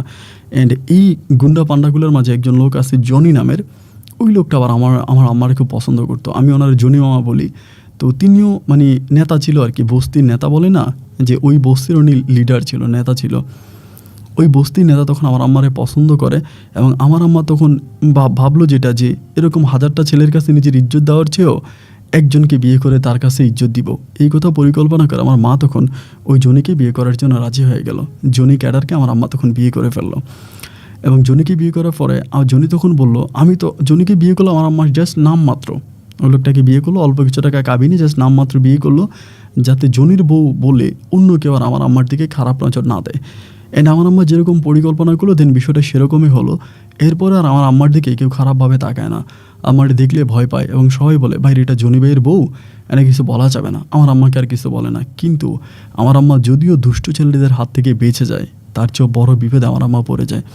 দেখা যায় মাস শেষে আমার আম্মা যে টাকা বেতন পায়, গার্মেন্টস থেকে বেতন পাওয়ার সাথে সাথে জনি গিয়া আমার আম্মার গার্মেন্টসের সামনে দাঁড়ায় থাকে। আমার আম্মা বেতনটা নিয়ে বের হওয়া মাত্রই জনি আমার আম্মার হাত থেকে টাকাটা টান দিয়ে নিয়ে যায়। এই জনি কোনো কিছুই করে না। ইনি আমার মানে অত বেশি বয়সও না, আবার অত বেশি কমও না, মধ্যবয়স্ক একজন মানুষ। তিনি গাঞ্জা খায়, এটা খায়, ওইটা খায়, মানে মাদক সেবন করে এবং শুধুমাত্র অপেক্ষা করে যে কবে আমার আম্মা স্যালারিটা পাবে। 1 তারিখ হইলে উনি গিয়েই আমার আম্মার কাছ থেকে টাকা নিয়ে আসে। শুধু আমার আম্মার কাছ থেকে টাকা নেয় বিষয়টা এরকম না, আমি যে হোটেলে চাকরি করি ওই হোটেলে উনি গিয়ে সকালবেলা নাস্তা করে, দুপুরে খায় এবং ওই সুপারভাইজারকে বলে, হোটেলের মালিককে বলে যে আমার ছেলের মাস শেষে কেটে নিবি। এবং দেখা যায় আমি ছোট মানুষ, আমি মাসে যে টাকা বেতন পাইতাম ওইখান থেকেও আমার টাকা কেটে রাখতো। আমাকে মালিককে বলতো তোর আব্বা খাইয়ে গেছে, তোর আব্বা এটা খাইছে ওইটা খাইছে, আমরা লিখে রাখছি, আবার বাকি টাকা আমার কাছ থেকে কাটতো। এখন মায়ের অবস্থাটা তখন এরকম হলো যে আমার মা না পারতেছে যে আমাকে ছেড়ে দিতে, মানে না পারতেছে এই শহর ছেড়ে চলে যেতে, আর না পারতেছে এই শহরে টিকে থাকতে। ছেড়ে দিয়ে কোথায় যাবে আর থেকেও বা কী করবে? থাকলে দেখা যায় গার্মেন্টসে যে টাকা বেতন পায় ওই সমস্ত টাকায় ওই জন্যই আমার মায়ের কাছ থেকে নিয়ে যায় এবং আমিও তখন ওই হোটেলে চাকরি করে আমার টাকা অনেকটাই উনি নিয়ে যায়। তারপরে আমার আম্মা চিন্তা করলো যে খেতে তো পারতেছে, টাকা না থাকুক, পেটে তো খাওয়ার হচ্ছে। আমার আম্মা ওই পেটের খাওয়ারের কথা চিন্তা করে আমার মা তখন এই গার্মেন্টসেই থেকে গেল। জনির সাথে মারামারি করে, পিটাপিটি করে, যে কয়েক টাকা রাখতে পারে ওই কয়েক টাকা রাখে এবং বাকি টাকা জনি নিয়ে যায়। দেখে যে আমার আম্মা হাতে পায়ে ধরে কান্নাকাটি করে যে আপনার পায়ে ধরি, আপনি আমার অন্তত 2,000 টাকা দিয়ে যান। ওরকম হাতে পায়ে ধরে কান্নাকাটি করলে জনি তখন 2,000 টাকা দিয়ে যায়, বাকি টাকা নিয়ে যায়। এইভাবে আমি আম্মার সাথে তখন পড়ে আসি। আমি তখন হোটেলে চাকরি করি, আমার আম্মা তখন গার্মেন্টসে চাকরি করে। এরকম করে যেতে যেতে একটা পর্যায়ে আমার আম্মা তখন গার্মেন্টসের সুপারভাইজারের পোস্ট পায় এবং আমি তখন এই হোটেলের মধ্যে ভালো একটা অবস্থানে চলে যাই, মোটামুটি ভালো একটা অবস্থানে চলে যাই। আমারও তখন বেতন সব ভালো থাকে। তখন ওই জনি মোটামুটি অনেকটাই ঠান্ডা হয়ে যায়। আগে যেরকম আম্মার সাথে উশৃঙ্খলতা করতো, আম্মাকে মারতো, রাস্তাঘাটে আম্মার কাছ থেকে টাকা কেড়ে নিত, এখন আর তিনি অতটা ঝামেলা করে না, কারণ তখন তার অনেকটা বয়সও হয়ে যায়, অনেকটাই ঠান্ডা হয়ে যায়। জাস্ট এসে আমার আম্মার সাথে থাকে অতটুকুই। আমার আম্মার কাছে জমানো কিছু টাকাও হয়। এমন করতে করতে আমি তখন মোটামুটি অনেকটাই বড় হয়ে যাই। অনেকটা বড় হয়ে টাগরা জোয়ান হয়েছে। আমার বয়স তখন 18 থেকে 19-এর কাছাকাছি হয়। আমার আম্মা কিন্তু তখনও সেই একই বয়সী মেয়ের মতোই দেখা যাচ্ছে। আমার আম্মার যদিও বয়স বাড়ে, কিন্তু শরীরগতভাবে আমার আম্মার বয়সটা বোঝা যায় না। একটা পর্যায়ে আমার আম্মা তখন চিন্তা ভাবনা করলো যে এরকমভাবে ঢাকাতে পড়ে আছি, আমার নানা নানিও মারা গেছে। এবং এরই মাঝে আরেকটা বিষয় বলে রাখি ভালো, সেটা হচ্ছে আমার যে বাবা ছিল, আমার আব্বাকে গ্রামবাসীরা পিটায় মেরে ফেলছে। এই কোন জায়গা থেকে নাকি কাদের কাছ থেকে বিদেশের কথা বলে 3 লাখ না 4 লাখ টাকা নিয়ে আসছে এবং তারা ধইরা তাদের এলাকার লোকজন এসে নাকি একদিন মারছে। মারার পরে আমার আব্বাকে হসপিটালে ভর্তি করায়। 2 দিনের মাথায় আমার আব্বা হসপিটালে ঢাকাতে ময়মনসিংহে মারা যায়। তো আব্বার মৃত্যুর সংবাদটা আব্বাকে মাটি দিয়ে দেওয়ার পরে আমরা খবর পাইছি। যদিও আব্বুর মৃত্যুর খবর আমার আম্মা অনেক কষ্ট পাইছে, কিন্তু কী আর করবে, কিছু তো করার নাই। আব্বা তো এভাবেই মারা যাবে। আমাদের যে গর্বিটাটা ছিল, ওই গর্বিটাটা তখন অন্য মানুষরা দখল করে ফেলতেছে, মানে অন্যদের দখলে তখন গর্বিটাটা ছিল। একইভাবে তখন আমি এরকম হোটেলে চাকরি করে, আম্মা তখন গার্মেন্টসে চাকরি করে। একটা পর্যায়ে অনেকে আমার আম্মাকে বলে যে তোর ছেলেটা তো বড় হয়েছে, একটা কাজ কর, ওরে বিদেশ পাঠিয়ে দে। ওরে যদি বিদেশ পাঠিয়ে দেস তাহলে দেখা যায় তোর দুঃখের দিন শেষ হয়ে যাবে, তুই সুখের মুখ দেখতে পাবি। তো ছেলেটারে তুই বিদেশ পাঠিয়ে দে, দেশে এভাবে রাখিস না, এভাবে দেশে থেকে থেকে ছেলেটা নষ্ট হবে, ওর কোনো ভালো কাজে আসবে না, বিদেশ পাঠিয়ে দে। আমার আম্মা তখন বলে একটাই মাত্র ছেলে আমার, বিদেশ কোথায় পাঠাবো? বিদেশে একবার ওর আব্বা গিয়ে এরকম করে ধরা খেয়ে আসছে, এখন কি আমি ওর আবার বিদেশ পাঠাবো? আমার আম্মা আর আমাকে বিদেশে পাঠায় না। আমার আম্মা আমার সাথে এভাবেই পড়ে আছে। এভাবে সময়গুলো কাটতেছে, দিনগুলো কাটতেছে, রাতগুলো কাটতেছে। এরকম করতে করতে একটা পর্যায়ে আমারও কেমন যেন একটু বোরিং লাগতেছে। দেশে কাজকাম করা বা দেশে থাকা এই বিষয়গুলো আর ভালো লাগতেছে না। নিজের মাঝে অনেকটা খারাপ কাজ করতেছে, সব কিছু মিলে ওইখানে পড়ে আসি। অ্যান্ড এভাবে সময়গুলো কাটতে কাটতে আমি তখন আম্মারে বললাম যে আম্মা আমি বিদেশে চলে যাব, আমি আর এই দেশে থাকবো না, আমার এই দেশে থাকতে ভালো লাগে না, আমি বিদেশে চলে যাব, আমি বিদেশ যাব। এই কথা বলে আমি আম্মুর সাথে রাগারাগি করি বা কথাবার্তা বলি। আমার আম্মু তখন আমাকে বলে ভালো কথা, বিদেশে যাবি, কিন্তু বিদেশে তো টাকা লাগবে, এত টাকা আমি কোথায় পাবো, আমার কাছে এত টাকা নাই। তো আমার আম্মা বলে একটা রাস্তা আছে, ওই রাস্তায় আমি টাকা ইনকাম করতে পারবো, কিন্তু সেই রাস্তায় যাবো কিনা চিন্তা করতেছি। আমার আম্মা এইভাবে আমাকে বলে। আমরা মা ছেলে দুজনে। আমি তখন বলি যে মা কোন রাস্তা? মা আমাকে বলে একজন আমাকে একটা প্রস্তাব করছে, তা ওই রাস্তা গেলে কিন্তু টাকা হবে, তাই ওই রাস্তায় আমি যাবো কিনা চিন্তা করতেছি। আমি তখন মারে বলি যে এটা কোন রাস্তা, কিসের রাস্তা? মা আমাকে বলে একটা হোটেলের ভিতরে গেলে ওইখানে বিভিন্ন বড় লোকেরা আসে, তাদেরকে নাস্তা পানি দিতে হয় হোটেলের বয়ের মতো। মা যতটুকু বুঝলো ততটুকু আমাকে বুঝাইলো।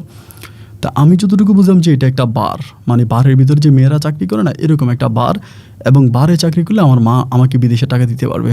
মা আমাকে বলো ওইখানে যদি আমি মোটামুটি 4-5 মাস চাকরি করি তোর বিদেশের টাকা হয়ে যাবে। এখানে আমার একটা বান্ধবীও চাকরি করে, ও আগে গার্মেন্টসে চাকরি করতো, এখন ওইখানে চাকরি করে। ওই জায়গাটা কিন্তু খারাপ না, ভালোই, ওরকম তেমন কিছু না, ওইটাতে একটু এটা সেটা ঢাইলে ঢুইলে দেওয়া লাগে, এটাতে ভালো। এখানে ওই কিন্তু আমার বান্ধবী চাকরি করে অনেক টাকা ইনকাম করছে। তবে তখন মারে বললাম যে মা দরকার নাই, এইসব করার প্রয়োজন নাই, তুমি যা করো তাই আছে, আমাদের দরকার নেই। এভাবে কয়টা দিন কাটার পর আমার মা বলতেছে জীবনে তো অনেক খাটিয়ে গেলাম, অনেক শরীরে নিজেরটা নষ্ট করলাম, এখন না হয় তোর জন্য 4-5টা মাস ওইখানে যাই, এবং 4-5 মাস ওইখানে গেলে তাইলে সম্ভবত আমার কাছে কিছু টাকা হবে, আমি তোর বিদেশ পাঠিয়ে দিতে পারবো, এবং তুই বিদেশ চলে গেলে আমি সব কিছু ছেড়ে দিব। এই কথা আমার মা আমারে বললো। আমি তখন বললাম যে ঠিক আছে, তাহলে তুমি এসব কিছু যদি ছেড়ে দাও তাহলে তুমি করতে পারো, কিন্তু আমি বিদেশ যাওয়ার পরে কিন্তু সব ছেড়ে দিতে হবে।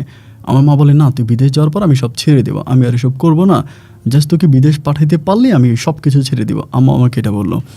আমি বললাম যে ঠিক আছে, ওয়েল ডান, তুমি যদি এরকমভাবে চিন্তা করো তাহলে তুমি যেতে পারো। এবার আমি আমার আম্মাকে অনুমতি দিলাম সন্তানের মাকে বারে চাকরি করার জন্য।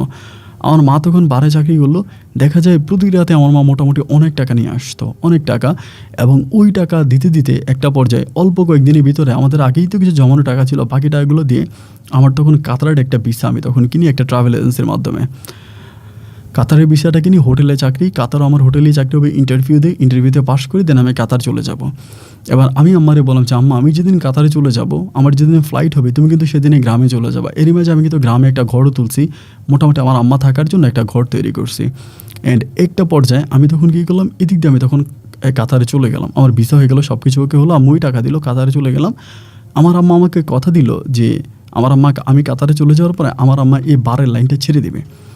তা আমি কাতারে যাওয়ার পর আম্মা এই বারের লাইনটা ছাড়লো না। আমি চলে গেলাম, গিয়ে আম্মাকে ফোন করি যে আম্মা তুমি গ্রামে চলে যাও, তুমি এখানে কেন থাকতেছো? আম্মা এখানে থাকবেই, মানে আম্মু ওই বারে চাকরি করতেছে, আমার গ্রামে কোথায় যাবে?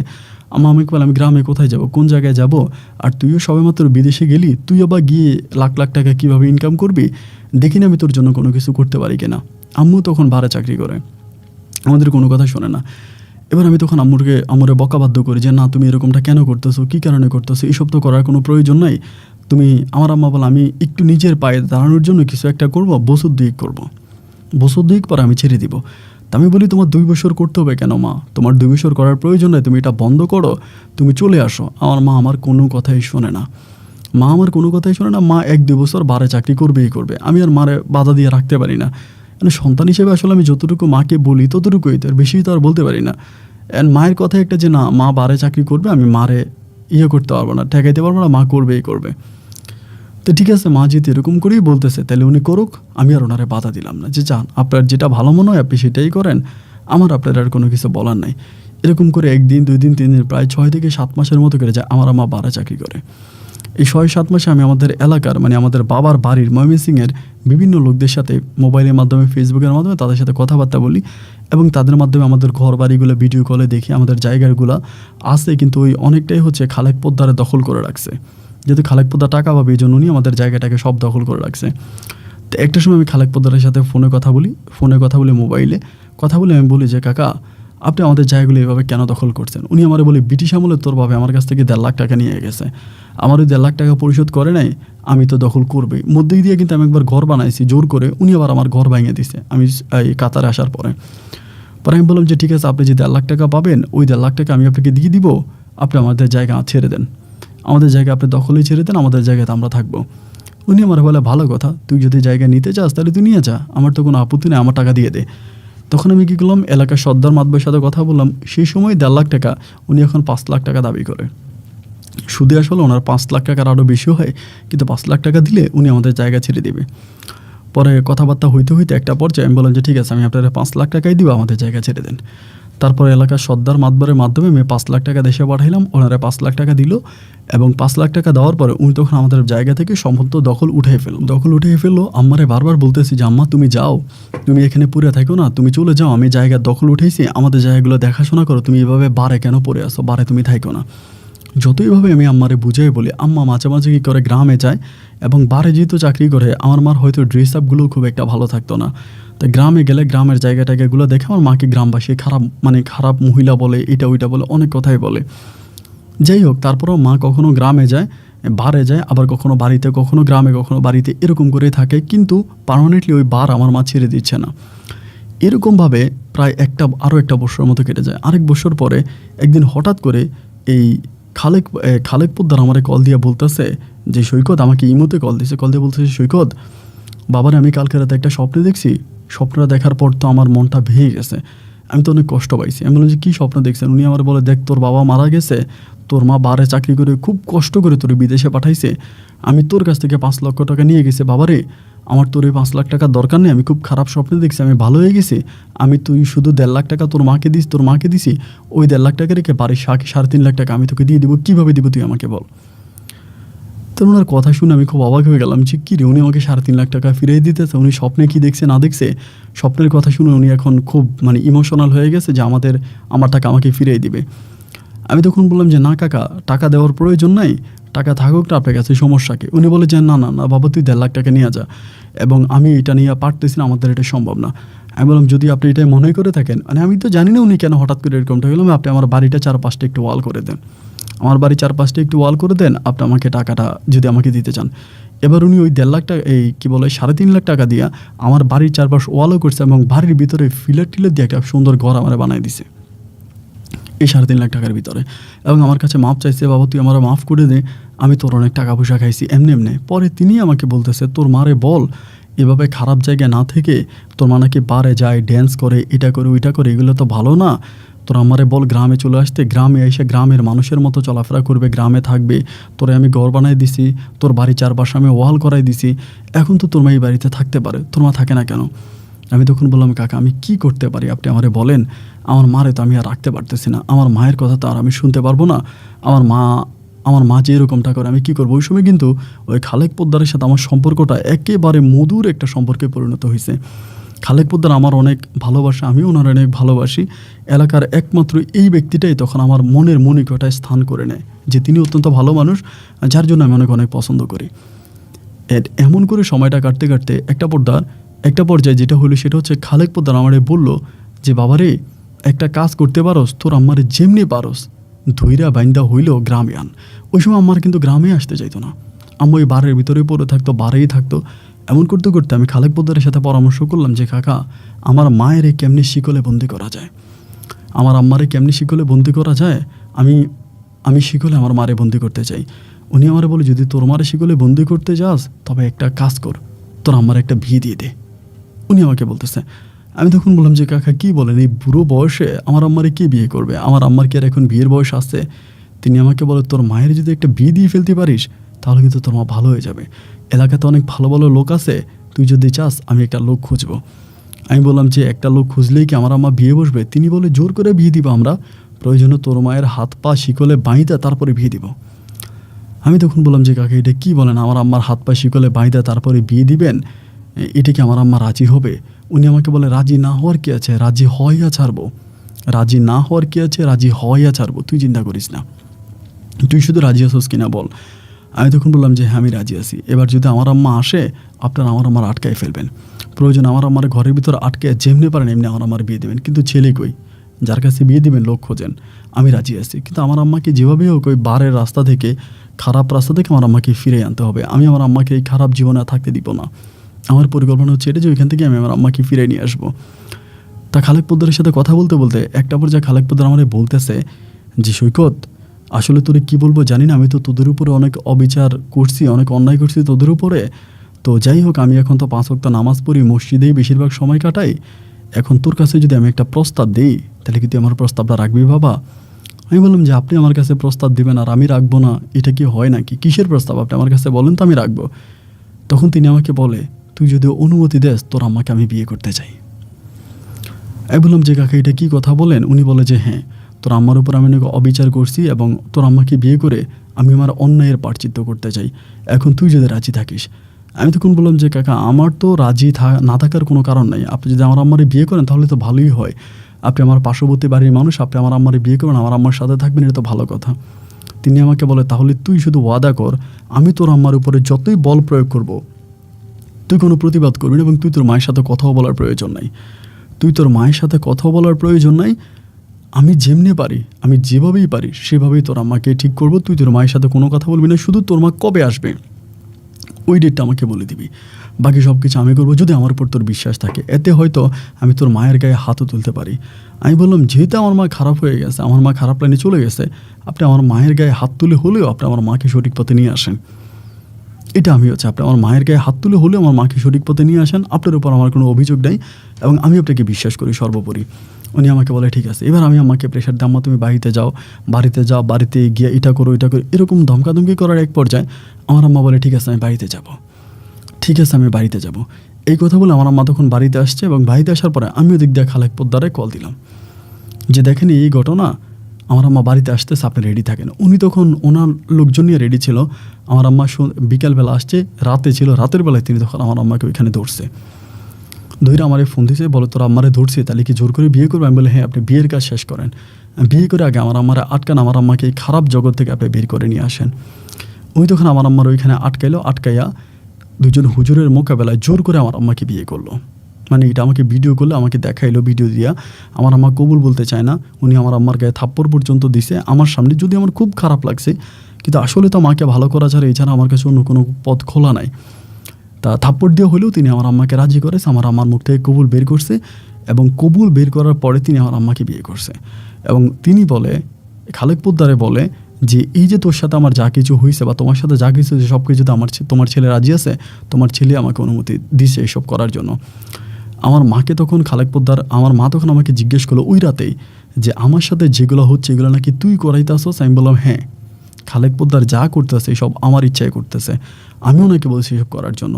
মা আমাকে বলে তোর জন্য আমি কি না করলাম, তোর জন্য আমি কি না করলাম, অথচ তুই সন্তান পারলি আমার উপরে এই কাজটা করাইতে? আমি বললাম হ্যাঁ, আমি যা বলছি খালেক পোদ্দার তাই করছে। আমার মা বলে আমার দেহে নিঃশ্বাস থাকে, আমি তোর মতো মানুষের সাথে আর কথা বলবো না। আমি মরে যাব কিন্তু তোর মতো মানুষের সাথে আমি কথা দিলাম, কথা বলবো না। আমি তোর বাবার কসম খেয়ে বললাম, তোর মৃত বাপের কসম, আমি আর তোর সাথে আমি কোনোদিন কথা বলবো না। আমার কোনো সন্তান, আমি নিঃসন্তান, আমার কোনো সন্তান নাই। এই কথা বলে দিলাম। আমার তখন খুব খারাপ লাগছে, অনেক কষ্ট হয়েছে যে মা আমাকে এই কথাটা বললো, কিন্তু আমি আসলে করবোটা কি? মাকে তো ভালোর প্রতি নিয়ে আসার আমি আর কোনো রাস্তা খুঁজে পাচ্ছি না। আমার কাছে মনে হলো যে এটাই শেষ রাস্তা, খালেক পোদ্দারকে বিশ্বাস করাটা আমার ঠিক হবে। আমি তখন কাতারে পড়ে আছি। এবার আমার আম্মাকে খালেক পোদ্দার বিয়ে করে খালেক পোদ্দার আমাদের বাড়িতে আসতেছে, থাকতেছে। আম্মার আমার সাথে কথা বলে না এবং উনি আম্মাকে কেমনে মোটামুটি আম্মাকে তিনি অনেকটাই ম্যানেজ করাই ফেলছে। এইভাবে তিনি থাকতেছে, মা তো আর আমার সাথে কথা বলেই না, কোনোভাবেই না। এবং তখন খালেক পোদ্দারের একটা মেয়ে আছে কেয়া, খালেক পোদ্দারের বউ মারা গেছে, ওনার একটাই মেয়ে কেয়া আছে আর 2টা ছেলে আছে। তা কেয়া সবার ছোট, তখন আমি কেয়ার সাথে ফোনে কথা বলি মাঝে মাঝে। কেয়াকে বলি যে কে আমার আম্মা কেমন আছে, কারণ আম্মা তো আর আমার সাথে কথা বলে না। খালেক পোদ্দারের সাথে আমি আমার আম্মার বিষয়টা কথা বলি না, কেয়ার সাথে কথা বলি। কেয়া বলে হ্যাঁ আপনার আম্মা ভালো আছে, এইটা ওইটা আপনার আম্মুর সব কিছু ঠিক আছে, এইটা ওইটা আমাকে বলতে কেয়ার সাথে আমার মোটামুটি নিজের দিক থেকে একটু ভালো লাগার পরিপ্রেক্ষিতে আমি তখন কেয়ার সাথে অনেক কথা বলি, মাঝে মাঝে না প্রায় অলওয়েজে কথা বলি। এবং কি আমি এটাও দুর্দান্ত ভালো, অত্যন্ত ভালো, আমাকে অনেক বুঝে, আমাকে অনেক মানে, আমার কথা অনেক শোনে।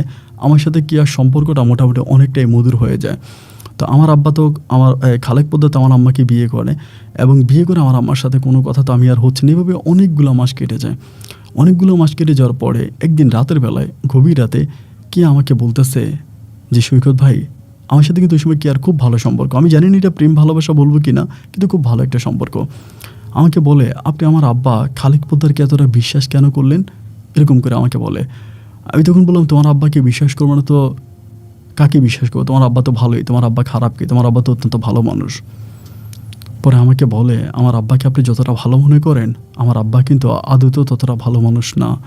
আমি বললাম কি বললা কিয়া, তোমার আব্বা ভালো মানুষ না মানে? তোমার আব্বা আমার খারাপ মাকে ভালোবাসা দিয়ে বিয়ে করে আমার আম্মাকে একটা সঠিক পথে নিয়ে আসছে, আমার আম্মাকে একটা ভালো অবস্থানের মধ্যে রাখছে। তো আমার তোমার আব্বা কি ভালো মানুষ না?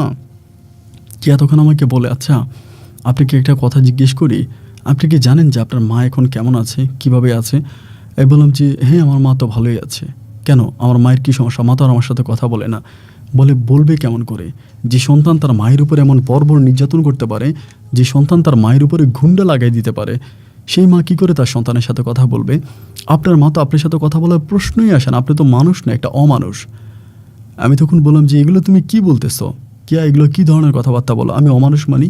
আমি আমার মায়ের উপরে অমানুষের কি করলাম? ও আমাকে বলে, আপনি অমানুষের কি করেন নাই? আপনি জানেন আজকে 20 দিনের মতো আপনার আম্মা শিকলে বন্দি। আমি বললাম, তো আমার আম্মা শিকলে বন্দি না করে আমার আম্মাকে কী করবে? আমার আম্মাকে ছেড়ে দিলে আমার আম্মা ঢাকা চলে যায়, বারে চলে যায়, খারাপ কাজ করে। আমার আম্মাকে ভালো করার জন্যই তো আমার আম্মাকে শিকল দিয়ে বাইদা রাখছে। কে আমাকে বলে, না, আপনার আম্মাকে শিকল দিয়ে বাইদা রাখছে শুধুমাত্র মানে আপনার আম্মাকে ভালো করার জন্য। বিষয়টি এরকম না। আপনার আম্মাকে শিকল দিয়ে বাইদে আপনার আম্মার কাছ থেকে টর্চার করে আপনার আম্মার কাছ থেকে সিগনেচার নেওয়া হয়েছে। তাই আমি বললাম যে আমার আম্মা তো কোনো সয় সম্পত্তির মালিকে না, আমার আম্মার কাছ থেকে সিগনেচার নিলে কী হবে? পরে বলে, আরে বোকা, আপনি তো বুঝেন না, আপনার আম্মার কাছ থেকে সিগনেচার কেন নিচ্ছে আপনি কি জানেন? আমি বললাম, কেন? বলে, আপনার আম্মার ঢাকাতে একটা জায়গা আছে, আপনার আম্মা বারে চাকরি করে ঢাকাতে একটা জায়গা কিনছে। আমার বাবা যখন জানতে পারছে আপনার মায়ের নামে জায়গা আছে ঢাকাতে, আমার আব্বা তখন তার সম্পূর্ণ রূপটা চেঞ্জ করে ফেলে। একটা খারাপ রূপ নিয়ে আপনার সাথে আসে, আর একটা ভালো রূপ নিয়ে আপনার সাথে আসে, কিন্তু আমার আব্বার মনে খারাপই ঢুকিয়েছিল। এবং আমার আব্বা ছলে বলে কৌশলে আপনাকে দিয়ে আপনাকে আপনার মায়ের চোখে বিষ বানিয়ে দেয়, এবং আপনার মায়ের চোখে আপনাকে বিষ বানায় দেয়। এদিক দিয়ে মধ্যে দিয়ে আমার আব্বা তখন এই সুযোগটা লুটে নেয়, এবং সুযোগটা লুটে নিয়ে আপনার মাকে টর্চার করে আপনার মায়ের কাছ থেকে সিগনেচার নিয়ে ঢাকার ওই জায়গাটা আমার আব্বা লিখে নিছে। এবং এটা আজকে প্রায় 5-6 দিন হয়ে গেছে। আমি বললাম, কী বললা? ও আমাকে বলে, হ্যাঁ, এই কথাগুলো যদি আপনি যদি কখনো আমার আব্বাকে বলেন, তাহলে আমার আব্বা কিন্তু মেরে ফেলবে, খুন করে ফেলবে আমাকে। আপনি যেভাবে পারেন আপনার আম্মাকে এখান থেকে রক্ষা করেন, আমার আব্বা কিন্তু আগে পরে আপনার আম্মাকে মেরে ফেলবে। তিনি কিন্তু শুধুমাত্র ওই ঢাকার সম্পত্তিটার জন্য, ঢাকার ওই জায়গাটার জন্য আপনার আম্মাকে শিকলে বন্দি করে রাখছে, আপনার আম্মার উপর টর্চার করতেছে। আসলে আপনার আম্মাকে বিয়ে করে আপনার আম্মাকে সংসার দেবে, আপনার আম্মার সাথে শেষ বয়সে থাকবে, এগুলো হচ্ছে সম্পূর্ণ মিথ্যা কথা। আমি নিজের কানে কথাগুলো শুনেছি। এই কথাগুলো শোনার পরে আমি তখন খালেক পোদ্দারকে বারবার বলি যে মোবাইলটা আমার মায়ের কাছে দেন, আমি একটু আমার আম্মার সাথে কথা বলবো। তিনি আমাকে আর আমার আম্মার সাথে কথা বলতে দেয় না। তিনি আমাকে বলে, তোমার আম্মা তোমার সাথে কথা বলবে না। আমি বলছি, তোমার আম্মা তোমার সাথে কথা বলবে না, যে আম্মা কেমন আছে ভিডিও কল দিয়ে আমাকে একটু দেন। তিনি বলে, প্রয়োজন নাই, তোমার আম্মা এখন আমার বউ, আমি তারে ভালো রাখছি। তা আমি বললাম যে আমার আম্মা আপনার বউ, এটা তো আমি অস্বীকার করি না, আমি তো স্বীকার করি আপনার বউ, আপনি আমার বাবা, কিন্তু আমার মাকে আমি কি ভিডিও কলে একটু দেখতে পারি না? তিনি আমাকে বলে যে না, দেখার কি আছে, তোমার আম্মা ভালো আছে, তোমার আম্মা সুস্থ আছে, তোমার আম্মাকে দেখার কিছুই নেই। আমি বললাম যে দেখেন কাকা, এই যে ধরনের কথাগুলো বলতেছেন, এই ধরনের কথাগুলো আপনি কী বলতেছেন? আমি আমার মাকে দেখতে পারবো না? তিনি আমাকে বলে যে না, দেখার কিছুই নেই, তোমার আম্মা এখন আমার বউ, আমি তারা ভালো করার জন্য যা করা দরকার আমি তাই করব, তুমি সব কিছু দেখে সহ্য করতে পারবা না, তুমি সব কিছু দেখে সহ্য করতে পারবা না, সো তুমি সব কিছু দেখতে আইসো না। আমি যেমনি পারি এমনি তোমার আম্মাকে ঠিক করতেছি, তুমি জাস্ট আমার জন্য দোয়া করো। আমি তখন বললাম, কাকা আপনি যেমনি পারেন এমনি আমার আম্মাকে ঠিক করবেন, আমি আপনার জন্য দোয়া করবো, সবই ঠিক আছে, কিন্তু আমার কাছে যেটা মনে হয় যে আপনি মনে হয় আমার আম্মার উপর অন্যায় করতেছেন। তিনি আমাকে বলেন, না, মোটেও অন্যায় করতেছি না। এইভাবে আরও 2-3 দিন কেটে গেল, কোনোভাবেই আমি ওই খালেক পোদ্দারকে দিয়ে আমার আম্মার সাথে কথা বলাইতে পারতেছি না, এবং অন্য কোনো মানুষকে আমাদের বাড়ির ভিতরে ঢুকতে দেন। আমাদের বাড়ির ভিতরে আমার আম্মাকে টোটালি শিকল দিয়ে বন্দি করে রাখে। একবার যে আমি তখন কেয়াকে বললাম যে কে, আমি এখন কি করতে পারি? শুধু কে আমাকে ভিডিও কল দিয়ে মাঝে মাঝে দেখায় যে আমার আমার মায়ের হাতে পায়ের ভিতরে শিকল দিয়ে ওদের বাইরে রাখছে ঘরের ভিতর। কে আমাকে বলে, তুমি থানাতে ফোন করো। আমি বললাম, থানাতে ফোন করবো? বলে, হ্যাঁ, থানাতে ফোন করো। আমি তখন থানাতে ফোন করলাম। থানাতে ফোন করে বললাম যে দেখেন, আমার মা অসুস্থ, আমার আম্মার উপরে গ্রামের একজন লোক এভাবে টর্চার করতেছে, অমানসিক অত্যাচার করতেছে। এটা বলার পরে থানা থেকে তখন পুলিশ আসে। পুলিশ আসার পরে খালেক পোদ্দার বলে, এটা আমার বউ, আমি ওরে বিয়ে করছি, এবং এটা এই ঘটনা। আমি বলে যে আমার আম্মাকে জোর করে বিয়ে করছে, আমার কাছে ভিডিও আছে। পুলিশের কাছে আমি ভিডিও পাঠাইছি যে দেখেন এই ভিডিওতে দেখাচ্ছে আমার আম্মাকে কীভাবে জোর করে বিয়ে করছে। এটা বলার পরে পুলিশ তখন সেখান থেকে আমার আম্মাকে উদ্ধার করে এবং খালেক পোদ্দারকে ধরে থানাতে নিয়ে যায়। মামলাটা তখন আমি দায়ের করি। 1 সপ্তাহের মধ্যে তখন আমি কাতার থেকে বাংলাদেশে আসি। 1 সপ্তাহের মধ্যে বাংলাদেশে আসি, তখন খালেক পোদ্দার জেলে আমি তখন আমার সাথে কথা বলে না, খুব রাগারাগি, অত্যন্ত রাগারাগি।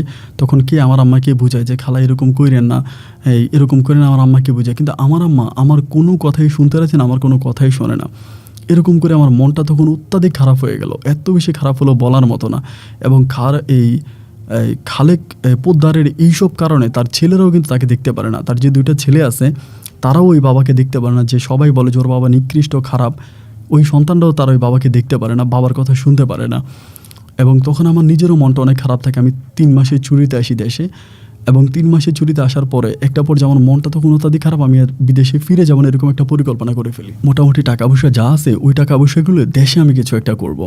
আমি আর বিদেশ যাব না। এরই মাঝে কি আমার আম্মাকে অনেক টেক কেয়ার করে, অনেক যত্ন করে, আমার আম্মাকে অনেক ভালো করার জন্য চেষ্টা, কিন্তু আমার আম্মা কোনোভাবে আর আমার কোনো কথাই শুনতে পারে না।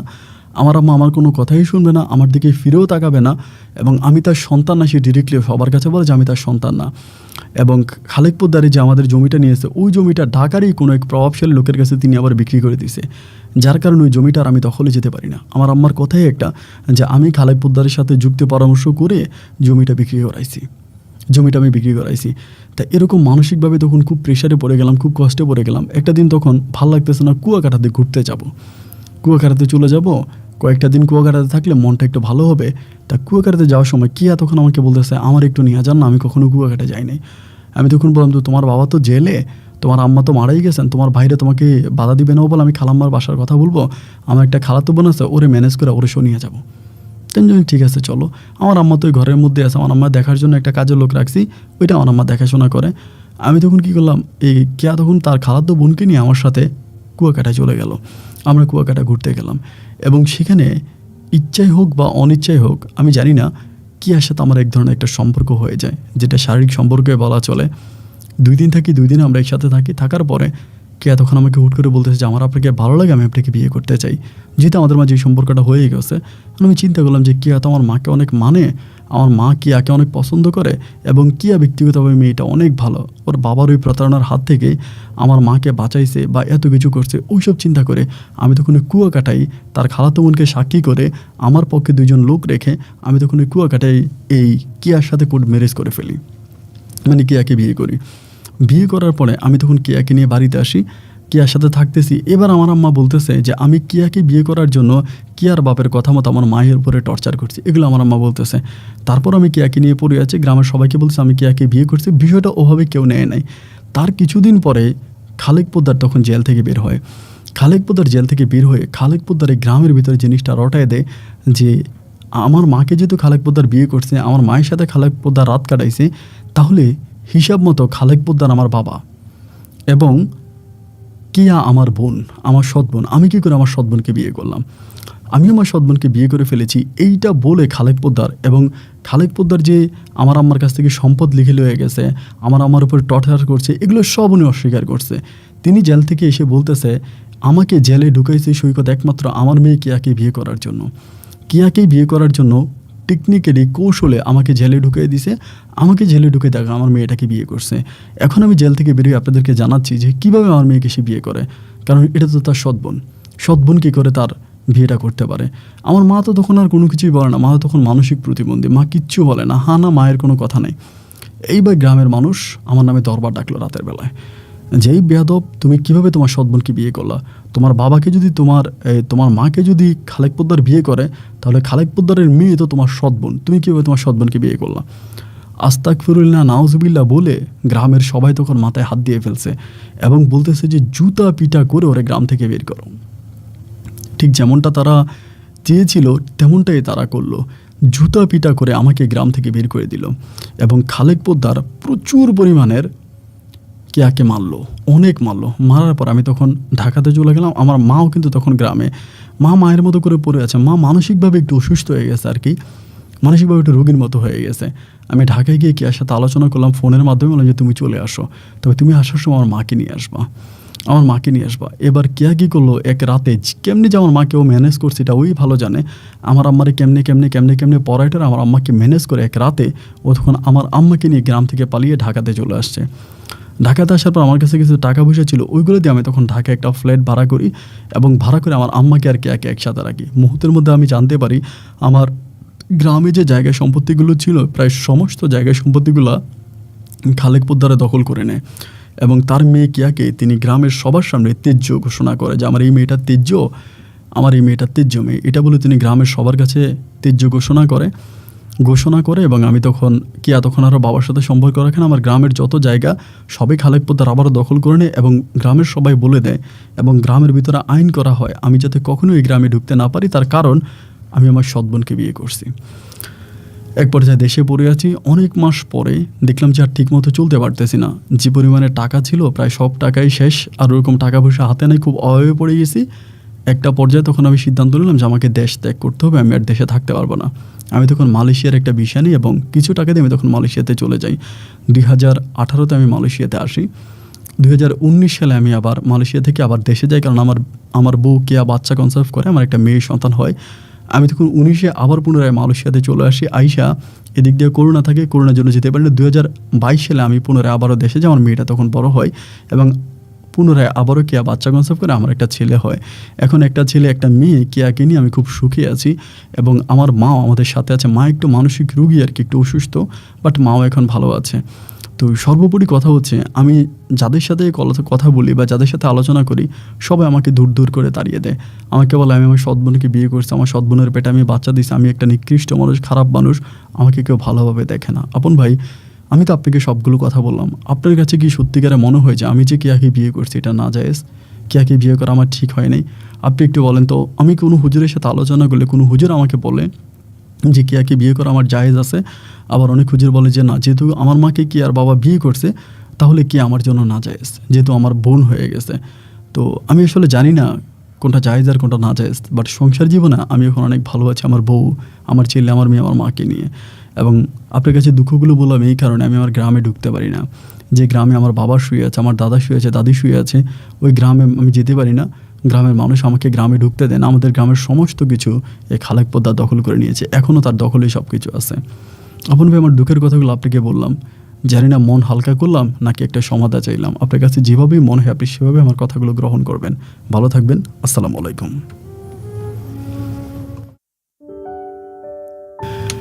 প্রিয় বন্ধুগণ, সবাইকে অনেক বেশি ধন্যবাদ এতক্ষণ পর্যন্ত আমাদের ময়মনসিংহের ভাই, বর্তমান মালয়েশিয়ান প্রবাসী সৈকত ভাইয়ের বাস্তব জীবনের গল্পটা শুরু থেকে শেষ পর্যন্ত আমার মুখ থেকে শোনার জন্য। বন্ধুগণ, এই গল্পটার মাঝে একটা বিষয় সবচেয়ে বেশি ইম্পর্টেন্ট, এটা হচ্ছে উনি আমাকে যে প্রশ্নটা করলো যে তার বোন, মানে সৎ বোন বলা চলে, কেয়াকে তিনি বিয়ে করেছে এবং কেয়া তার জন্য জায়েজ কিনা।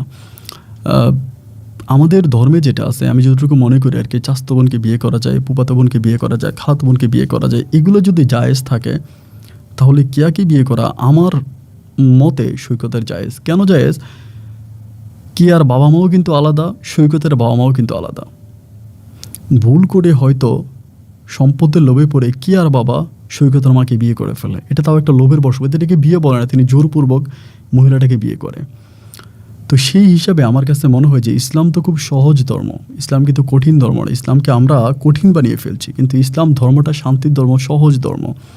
তো সেই ইসলাম ধর্মের রীতিনীতি অনুযায়ী আমি আজ একজন মুসলিম ছেলে হিসেবে বলতে পারি যে কেয়াকে বিয়ে করা সৈকতের সম্পূর্ণ জায়েজ এবং এটাতে না জায়েজের কিছুই নাই। এরপরও আপনারা যারা বিচক্ষণ মানুষ আছেন, যারা গল্পটা শুনেছেন, এইটা যদি আপনাদের কাছে নাজায়েজ মনে হয় আপনারা কথাটা লিখবেন বা বলবেন, এবং নাজায়েজটাকে কীভাবে জায়েজ করতে হয়।